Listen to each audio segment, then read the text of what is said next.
Now's a good time to talk to you about shape data. The shapes that we work with in a diagram can have data assigned to it. In other words, some shapes when we use them will have data assigned to them. Other shapes, like the ones we see right now on my screen, may not.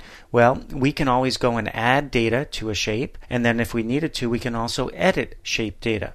Let me show you what I'm talking about. First of all, we're going to open up a different diagram here. So you can go to your Open button, navigate to the Lesson 3 folder of your exercise files, and we're going to open up our Office Plan 3H. So double click that one, or one click, and then open will bring that up on your screen. Alright, so this should look familiar from a couple lessons ago. I wanted to use this one because we've got examples here of shapes that will have data assigned to it already, and other shapes that we'll need to give data or add data to. So let's start with our chairs here, for example. The chairs in our little theater. If we click on the chair to select the shape, to look at the shape data, there's a couple ways we can get there, but let's go up to the Data menu and click on Shape Data. So we click on that, you can see there is some data in here. For example, the width and the depth is set to 30 inches in both directions. So if I click these drop downs, you can see I can change the size if I wanted to, at least the data that goes with the actual shape, by selecting a different size. So if I was to choose 24 inches and 24 inches and click OK, you can see I've got a much smaller chair here. And this is just going because it's a piece of furniture by some of the standard sizes out there for chairs like this. So I'm going to click Undo to bring that back to regular size. Now you may have noticed that there's some other fields in here that we can fill in. Let's go back up with our chair still selected to Data and Shape Data.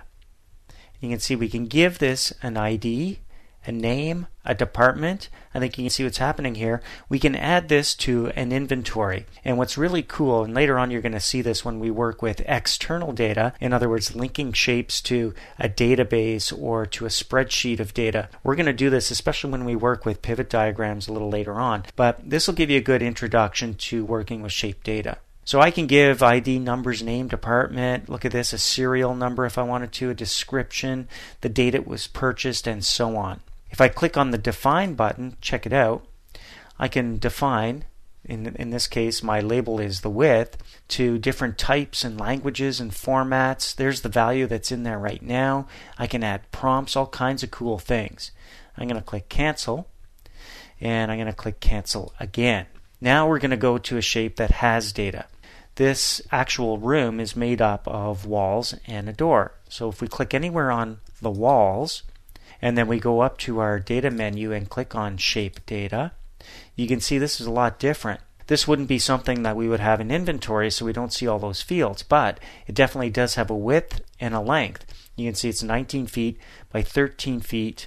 It looks like 2.4 inches. So if I click Cancel here and I take a look, there's the 19-foot label, and there's my 13 feet, and it looks like 2 3/8 inches for my actual height of this room. So data is already assigned to this kind of shape, whereas other shapes like this projector screen, if we click on it and go up to Date and Shape Data, it's because it's office equipment treated like a piece of inventory. And you can see there's nothing in here now. So I would give this thing an ID. I'm going to call it PS for projector screen, and maybe the size of this one is an 80-inch screen, so I'm going to put PS80.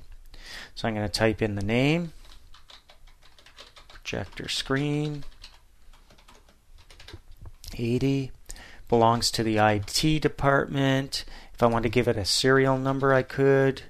A product description. I'm going to put all of this in here. I'm going to just highlight that, Control C on my keyboard and paste it down there. Just add a little bit more. If I wanted to add a purchase date, you can see I've got a drop down here so I can select from the calendar. I bought this, say, back in December of 2006. There we go. I can give it a product number, base elevation, and description there as well if I wanted to. But that's enough for this particular piece of equipment, so I'm going to click OK, and it's now stored with that piece of equipment.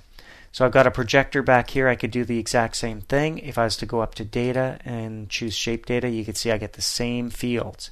Now I'm going to click Cancel here and click on the table that this is sitting on and go up to Data and choose Shape Data. Look at that. It's got some of the information in there already. So because it's a table, it's got a size, a length, and a depth. And then I've got all those other fields if I wanted to add it to my inventory.